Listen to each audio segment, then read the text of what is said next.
नमस्कार, बहुत बहुत स्वागत है आपका। NSC9 न्यूज देख रहे हैं आप। मैं हूं आपके साथ नेहा और इसी के साथ करते हैं बुलेटिन का आगाज। कांग्रेस नेता और लोकसभा में नेता प्रतिपक्ष राहुल गांधी हरियाणा दौरे पर हैं। अंबाला एयरफोर्स स्टेशन पर उनका प्लेन लैंड हुआ, जहां कांग्रेस के प्रभारी BK हरिप्रसाद, प्रदेश अध्यक्ष राव नरेंद्र सिंह और पूर्व मुख्यमंत्री और नेता प्रतिपक्ष भूपेंद्र सिंह हुड्डा ने उनका जोरदार तरीके से इस्तकबाल किया। इसके बाद राहुल गांधी सड़क मार्ग से हरियाणा के कुरुक्षेत्र पहुंचे, जहां वे पंजाबी धर्मशाला में चल रहे संगठन सृजन अभियान के ट्रेनिंग कैंप में हिस्सा लिया। यहां उन्होंने सबसे पहले हरियाणा और उत्तराखंड के कांग्रेस जिला अध्यक्षों के परिवारों से मुलाकात की। इसके साथ ही उन्होंने जिला अध्यक्षों को बंद हॉल में ट्रेनिंग दी। ट्रेनिंग कैंप के बाद राहुल गांधी कुरुक्षेत्र में ही ब्रह्म सरोवर पर आयोजित आरती में शामिल होने वाले हैं। इसके बाद वे दिल्ली रवाना हो जाएंगे। और इस पर ज्यादा जानकारी साझा करने के लिए कुरुक्षेत्र से संवाददाता माखन शर्मा हमारे साथ जुड़ गए हैं। कांग्रेस नेता जो है हरियाणा दौरे पर हैं, कुरुक्षेत्र पहुंच चुके हैं। क्या कुछ कार्यक्रम है उनका कुरुक्षेत्र में, और कांग्रेस के जो कार्यकर्ता हैं उनमें किस तरह से उत्साह है? जी नेहा, ऐसा है कि आज जैसे कि राहुल गांधी जैसे ही कुरुक्षेत्र के अंदर पहुंचे, जो 10 दिवसीय इनका प्रशिक्षण शिविर था उत्तराखंड और हरियाणा के जो जिलाध्यक्ष या जो इनके पदाधिकारी हैं उनका प्रशिक्षण शिविर था, तो जैसे ही राहुल गांधी 11 बजे के कुछ समय पर पहुंचे तो यहाँ पर जो कार्यकर्ता थे जो सड़कों पर खड़े थे उनमें एक बड़ी लहर थी, खुशी की लहर थी, और वो एक झलक देखने के लिए वो अपने नेता को सड़कों पर काफी सुबह से ही खड़े हुए थे। और अंदर मीडिया का जाना अलाउ नहीं था, और जैसे ही वो अंदर घुसे, हालांकि पूरे का पूरा जो सिक्योरिटी की अगर हम बात करें, पूरा चाक चौबंद किया हुआ था। यहाँ पर ये पूरे का पूरा एरिया सील किया हुआ था। मीडिया पर्सन को भी अंदर जाना बिल्कुल अलाउ नहीं था। जी, क्या कुछ कार्यक्रम है कुरुक्षेत्र में उनका? जी, अभी जैसा कि भोजन के उपरांत उनका संबोधित करेंगे वो कार्यकर्ताओं को, और उसके बाद वो 4:45 पर यहाँ से कुरुक्षेत्र से अंबाला के लिए रवाना हो जाएंगे। आज सुबह वो अंबाला जो मिलिट्री एयरबेस है वहाँ पर वो बाई एयर आए और वहाँ से बाई रोड कुरुक्षेत्र आए। जी, शाम को भी उनका कार्यक्रम है, ब्रह्म सरोवर पर आरती में शामिल होंगे। इसको लेकर क्या कुछ जानकारी है माखन शर्मा? जी नहीं, बिल्कुल नहीं। वो अभी जो पहले एक प्रोग्राम था कि वो किसी एक मंदिर में जाएंगे, सूत्रों के हवाले से यही जो पुलिस अधिकारी हैं, आला पुलिस अधिकारी हैं, उनका कहना है कि 4:45 से को यहाँ से वो सीधे अंबाला के लिए रवाना हो जाएंगे। जी, चलिए, तमाम जानकारी साझा करने के लिए माखन शर्मा आपका बहुत बहुत धन्यवाद। और संभल हिंसा के मास्टरमाइंड सारिक साटा की संपत्ति कुर्क की जा रही है। BNS की धारा 85 के तहत कुर्की की कार्रवाई की जा रही है। सारिक भारत का सबसे बड़ा ऑटो लिफ्टर और फरार गैंगस्टर है, जिस पर 60 से अधिक मुकदमे दर्ज है। पुलिस के अनुसार सारिक एक साल में 300 से अधिक लग्जरी गाड़ी चोरी करता था। उसने दुबई में छिपकर संभल हिंसा की साजिश रची थी और वहीं से अपने गुर्गों को निर्देश दिए थे। संभल कोर्ट के आदेश पर 24 नवंबर 2024 को जामा मस्जिद का सर्वे चल रहा था, तभी हिंसा भड़क गई थी। प्रदर्शनकारियों ने पुलिस के कई वाहनों में आग लगा दी और गोलाबारी भी की, जिसमें आधिकारिक तौर पर 4 मुस्लिम युवक मारे गए थे। घटनास्थल से पाकिस्तान में बने कारतूस भी मिले थे। इस मामले में सारिक साठा के गुर्गे गुलाम वारिस और मुल्ला अफरोज को भी गिरफ्तार किया गया था। तो संभल में जिसने हिंसा भड़काई थी, अब पुलिस उसके संपत्ति को कुर्क कर रही है। तो संभल को जलाने वाले मास्टरमाइंड सारिक साठा की संपत्ति कुर्क की जा रही है। और इस खबर पर ज्यादा जानकारी साझा करने के लिए संवाददाता इस्लाम अली हमारे साथ जुड़ गए हैं। संभल को जलाने वाले मास्टरमाइंड सारिक साठा की संपत्ति कुर्क की जा रही है, क्या कुछ जानकारी है, क्या अपडेट है अभी? मैं आपको बता दूं, जनपद संभल के जो जो सुर्खियों में आए थे इससे पहले, तो उन्होंने 10 से 15 पुलिसकर्मियों के खिलाफ मुकदमा दर्ज करने के आदेश करे थे, और फिर उसके बाद आज उनका ट्रांसफर हो गया है। और दूसरी तरफ सूत्रों की माने तो इसी के लिए इनका ट्रांसफर बताया जा रहा है, और ये इनका ट्रांसफर सुल्तानपुर कर दिया गया है। एक भारी भीड़ है, भारी गैदरिंग चल रही है। स्थानीय लोगों को शांति बनाए रखने के लिए पुलिस की तरफ से क्या संदेश दिए जा रहे हैं? पुलिस का ये कहना है, बोले इस मामले में हम इस मामले में अपील करेंगे। अपील जाने के बाद में हाईकोर्ट जाएंगे, उसका जो भी निर्णय होगा उसका हमें स्वीकार होगा। चलिए, तमाम जानकारी साझा करने के लिए इस्लाम अली आपका बहुत बहुत धन्यवाद। इधर चंडीगढ़ में पुलिस और गैंगस्टरों के बीच मुठभेड़ हो गई। इस दौरान जमकर क्रॉस फायरिंग भी हुई। इस जिसमें गैंगस्टर को गोली लग गई है।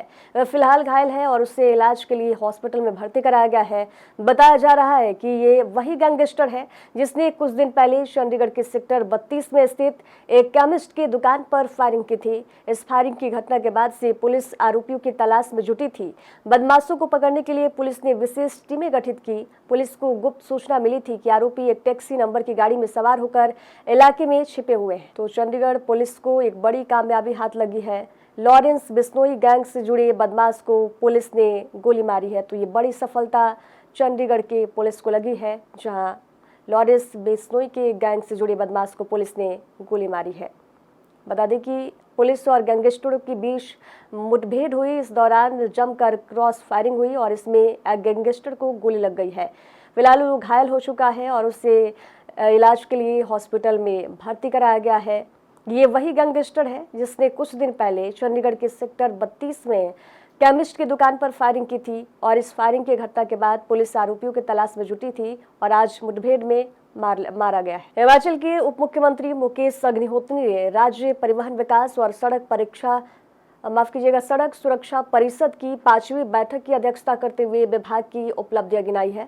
उन्होंने कहा कि कांग्रेस सरकार बनने के बाद ट्रांसपोर्ट विभाग के राजस्व में रिकॉर्ड बढ़ोतरी हुई है और अब तक 2600 करोड़ रुपए का रेवेन्यू अर्जित किया गया है, जो पहले सरकार के मुकाबले में 37% अधिक है। मुकेश अग्निहोत्री ने नड्डी में एशिया में सबसे बड़े ग्रीन जिप लाइन प्रोजेक्ट, ई टैक्सी, ई बस, स्क्रैपिंग पॉलिसी, सड़क सुरक्षा और दुर्घटनाओं में कमी जैसे कई अहम प्रोजेक्ट्स की जानकारी दी।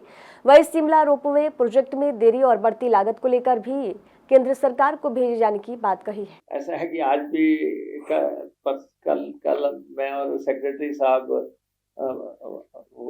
जो है जा रहे हैं कोची।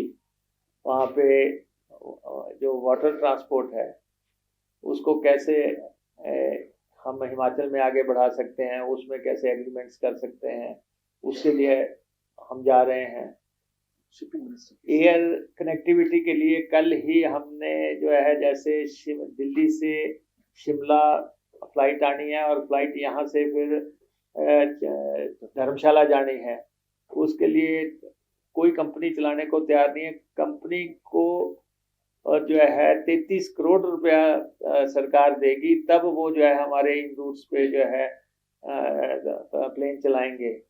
तो फिर भी कोशिश हो रही है कि एयर कनेक्टिविटी हो सके और रेल कनेक्टिविटी हो सके या वाटर कनेक्टिविटी हो सके, लेकिन फिर भी हिमाचल प्रदेश में सड़क परिवहन जो है उसका अपना रोल है और उसमें हम एक्सीडेंट कैसे घटा सकते हैं उस पर बिल्कुल मानवीय नज़रिए से संवेदनशील तरीके से विभाग काम कर रहा है। और I must congratulate my officers जो कि लगातार इस पे काम कर रहे हैं कि हम किस ढंग से जो है ऑटो मोड में आ सकते हैं, सारी से जो परमिशंस हैं वो पारदर्शी तरीके से दें, घर बैठे दे दें और किस तरीके से हम रेवेन्यू जनरेट करें और किस ढंग से हम प्रदेश का जयपुर से खबर है, जहां भाजपा के प्रदेश अध्यक्ष मदन राठौर ने नई दिल्ली प्रवास के दौरान कांग्रेस प्रदेश अध्यक्ष गोविंद सिंह डोटासरा के बयानों पर कड़ा पलटवार किया।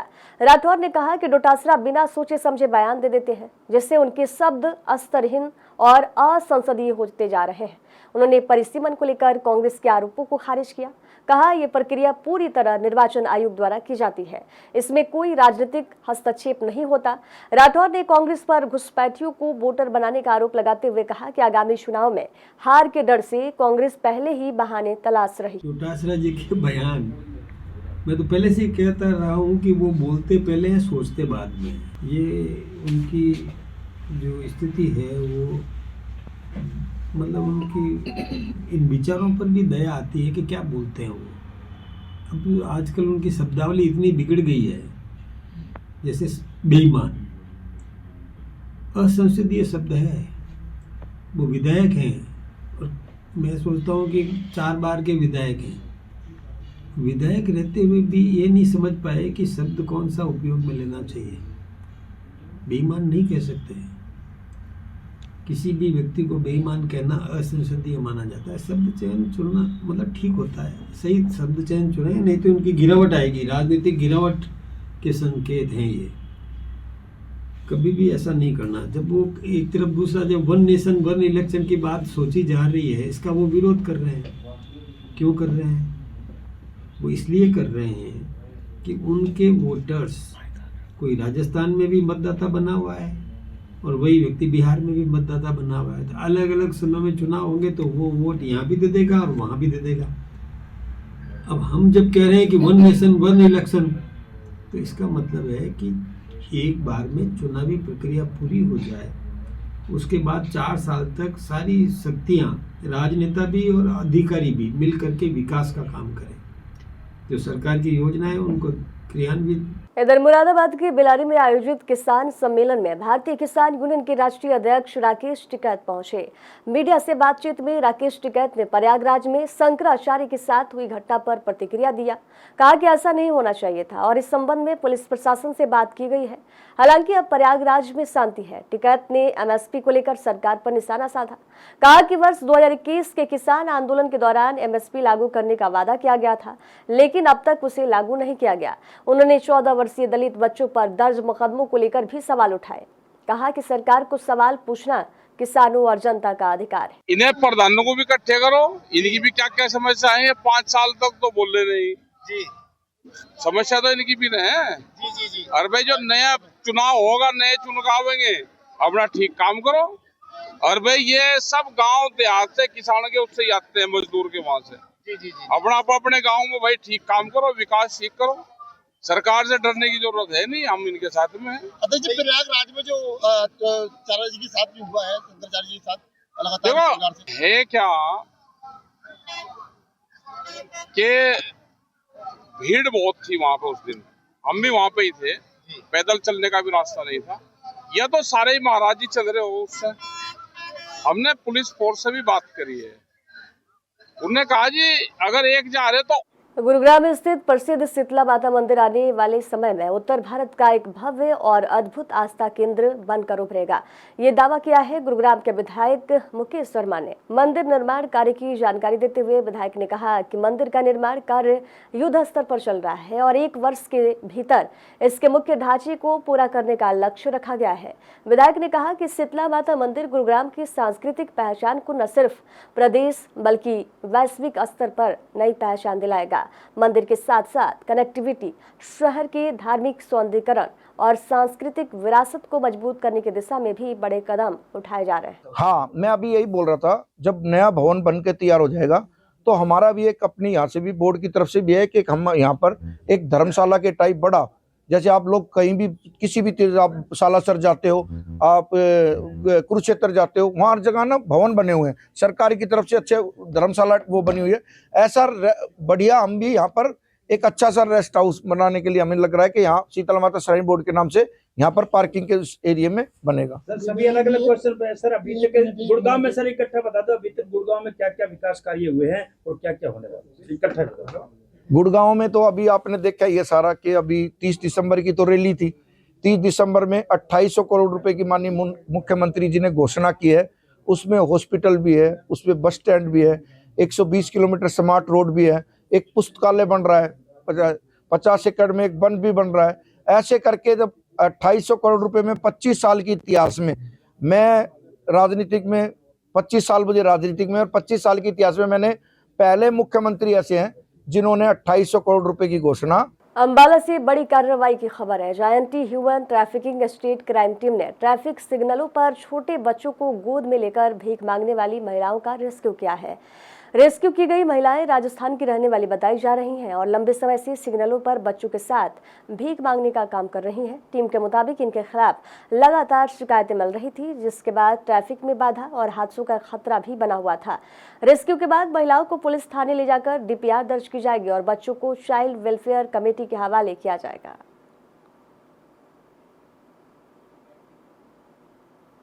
हमारे पास कंप्लेंट आई थी भी जनता स्वीट्स के पास शॉप पे ये बच्चे भीख मांगते हैं, तो हमने जैसे इनको अब रेस्क्यू कर लिया है।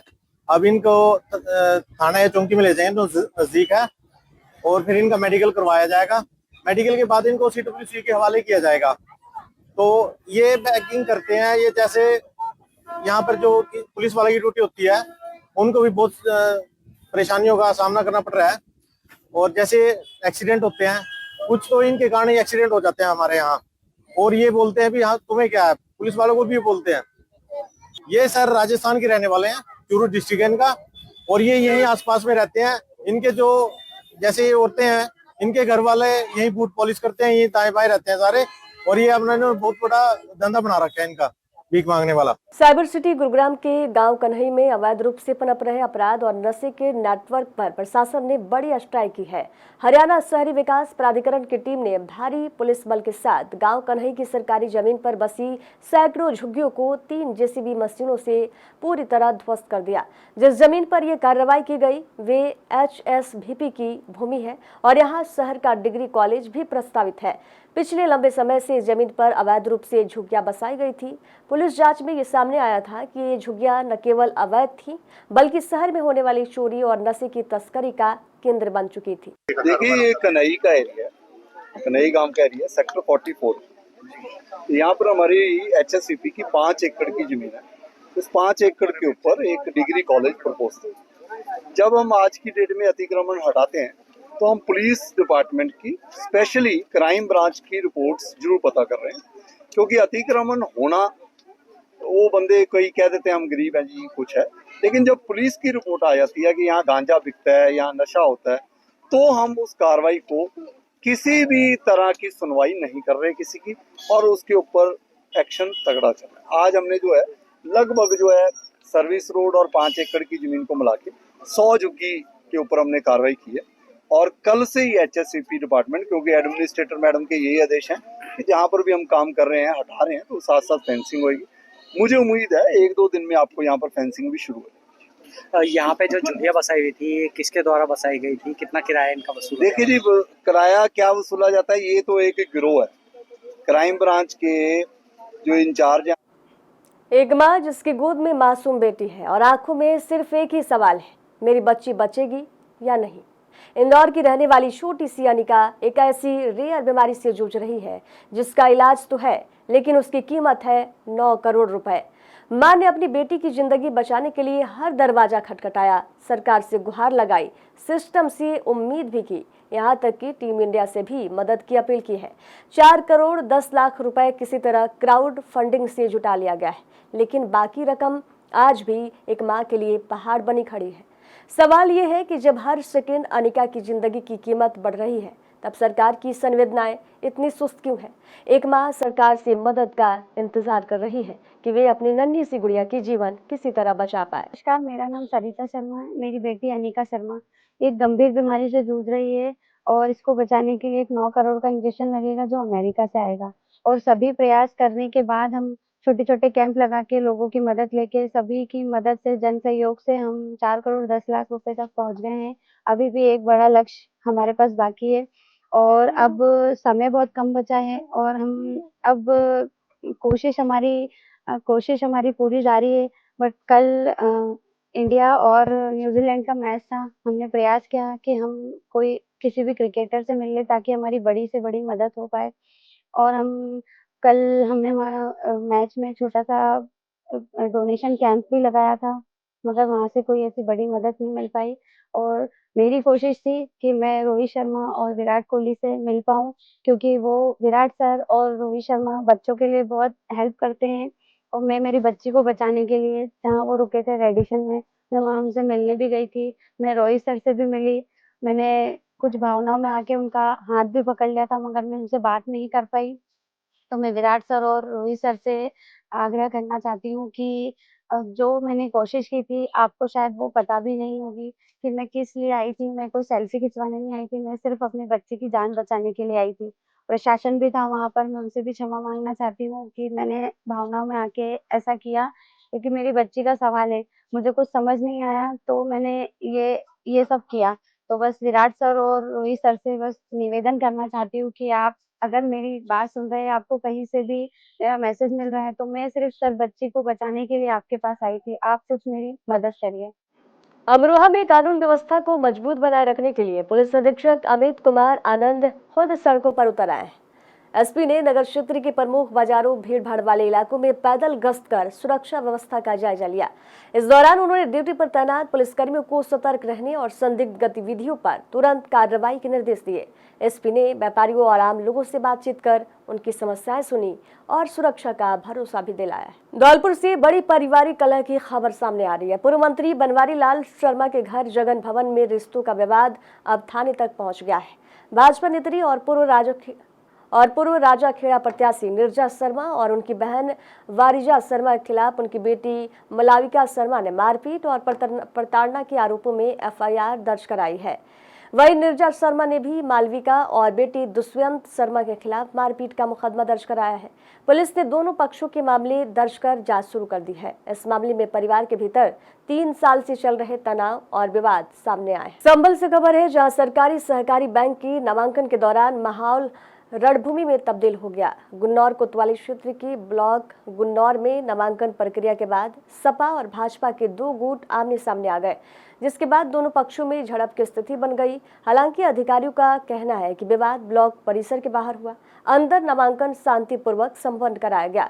इस दौरान 3 सदस्यों की नामांकन हुए। हालात बिगड़ते देख पुलिस प्रशासन ने मौके पर पहुंचकर दोनों गुटों को कड़ी मशक्कत के बाद शांत करवाया है। मेरठ में अवैध कॉलोनी के खिलाफ बुलडोजर कार्रवाई तेज हो गई है। मेरठ विकास प्राधिकरण के परिवर्तन दल ने पल्लवपुरम और गंगानगर थाना क्षेत्रों में अवैध कॉलोनियों को ध्वस्त किया है। पल्लवपुरम थाना क्षेत्र में विनय कुमार द्वारा 9000 वर्ग मीटर में अवैध कॉलोनी बनाई जा रही थी, जिससे सीवर लाइन, टाइल्स, दीवारें, बाउंड्री वॉल और डामर रोड को बुलडोजर से ध्वस्त किया गया। वहीं लावण रोड पर सोनू सिवाच द्वारा 8000 वर्ग मीटर में बनाई जा रही अवैध कॉलोनी को पूरी तरह उजाड़ दिया गया। अधिकारियों ने कहा कि ये कार्रवाई कानून और नियमों का पालन सुनिश्चित करने के लिए की गई है। यूपी के मेरठ से खबर है, जहां मेडिकल थाना क्षेत्र की जागृति बिहार में मूर्ति बनाने के कारखाने में शॉर्ट सर्किट से अचानक आग लग गई। कारीगरों ने किसी तरह अपनी जान बचाई है, लेकिन आग ने बेकारा रूप ले लिया। स्थानीय लोगों की मदद से दमकल विभाग की 2 गाड़ियों ने कड़ी मशक्कत के बाद आग पर काबू पाया। इस हादसे में करीब 3 लाख रुपए का माल जलकर राख हो गया। हालांकि किसी के हताहत होने की खबर नहीं है। खबरों के सफर में दीजिए जाने की इजाजत। देखते रहिए NSC 9 न्यूज। नमस्कार।